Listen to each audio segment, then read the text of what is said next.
దేవుని కుమారుడు మనుష్య కుమారుడుగా ఈ లోకంలోకి వస్తే, ఆయన మనుషుడిగా జన్మిస్తే ఆయన ఏ విధముగా ఉంటాడు అని 53వ అధ్యాయంలో యెషయా గ్రంథము 53వ అధ్యాయంలో చెప్పింది నెరవేరింది.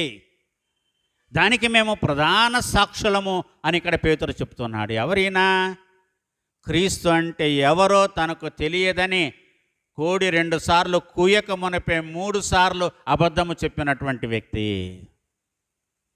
కోడి 2 సార్లు కూయకుండానే 3 సార్లు ఈ క్రీస్తు ఎవరో నాకు తెలియదని అబద్ధము చెప్పినటువంటి వ్యక్తి ఇప్పుడు యేసు ప్రభువారిని గురించి ఇస్తున్నటువంటి సాక్ష్యం ఏంటంటే, తన్ను మాదిరిగా తీసుకోమని నన్లా పేతురు, you take me as an example to follow Jesus Christ అని అక్కడ పేతురు చెప్పట్లా.